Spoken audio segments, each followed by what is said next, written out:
Hello, welcome to the channel. It is I, Chris with a K. I hope everyone's well.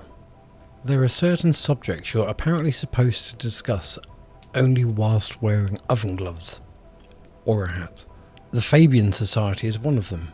Mention its influence on British politics and somebody will inevitably tell you that there's nothing remotely unusual to see here.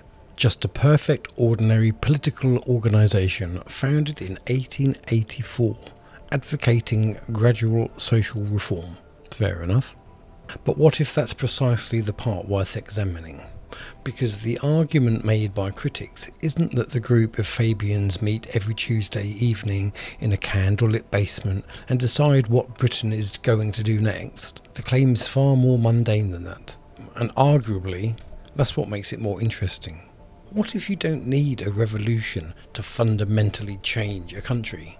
What if you simply need patience?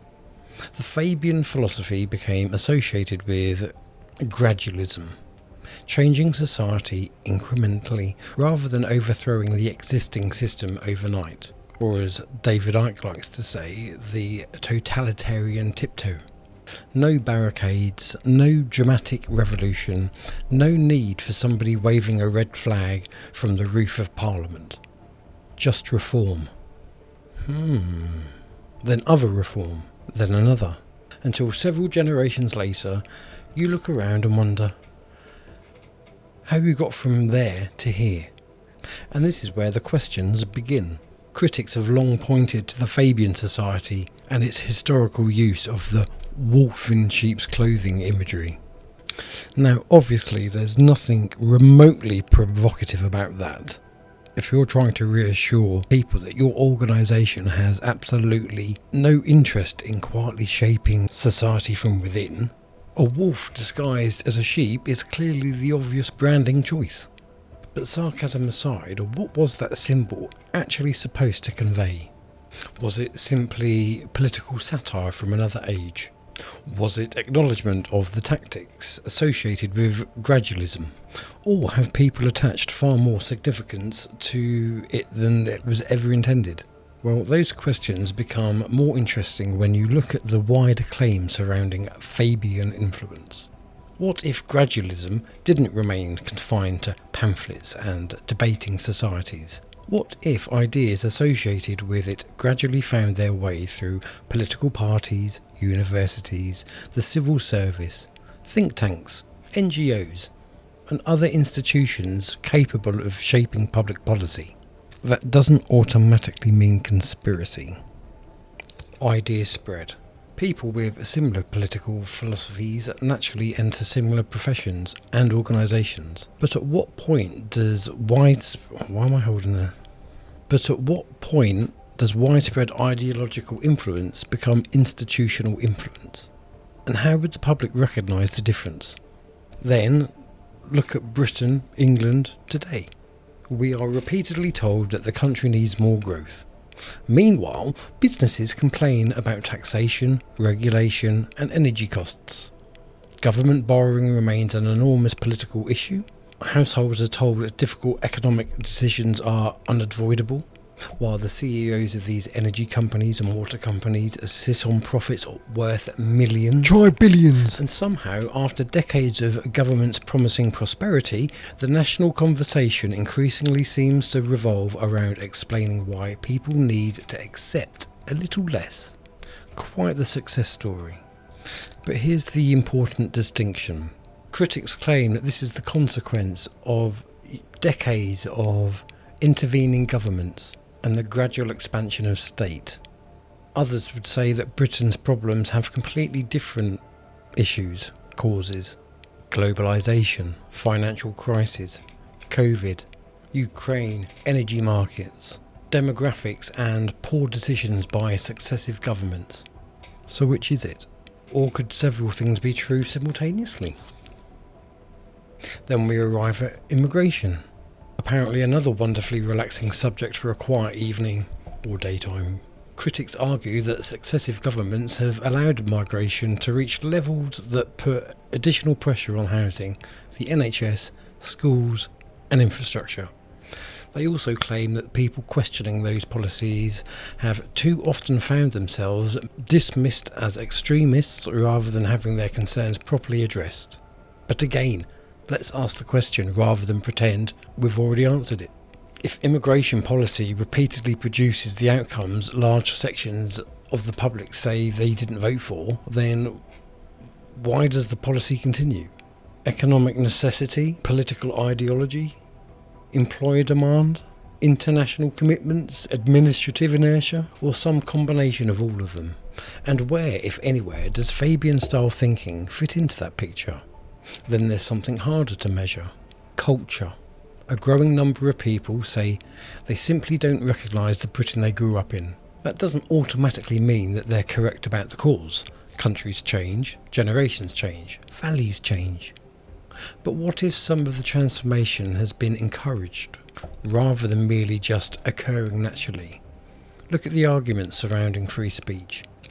Look at the battles over Britain's history.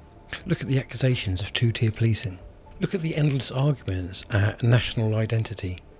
Look at the increasing tendency to categorise people, collectively according to races, class, gender, or other characteristics.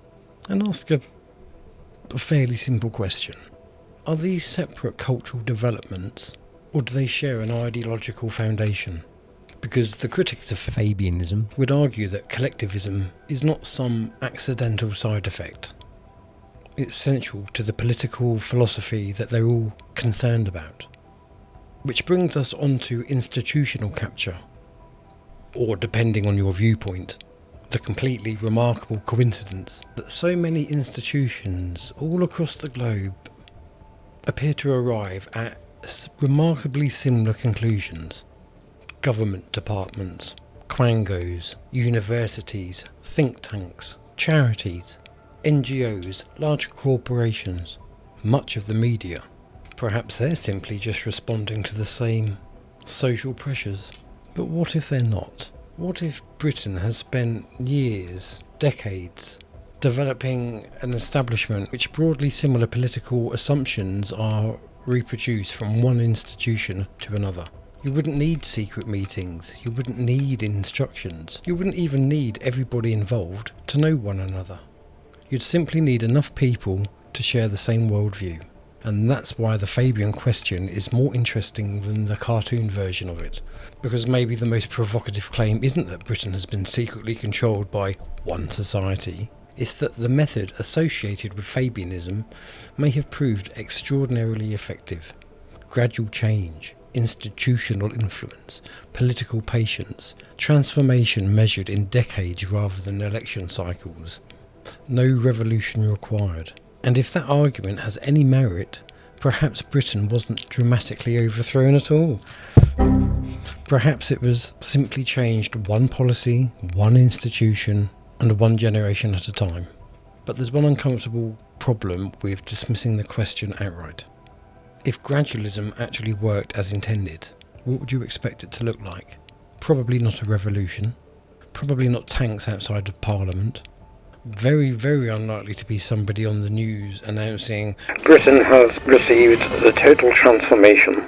But you would expect something far less dramatic, like a policy change here, a reform there, a change in education, a change in definitions, a different social expectation. Another generation grows up with it, and eventually yesterday's controversial idea becomes today's perfectly ordinary assumption.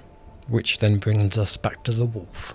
Maybe it's nothing more than a historical curiosity. Maybe critics have read far too much into it.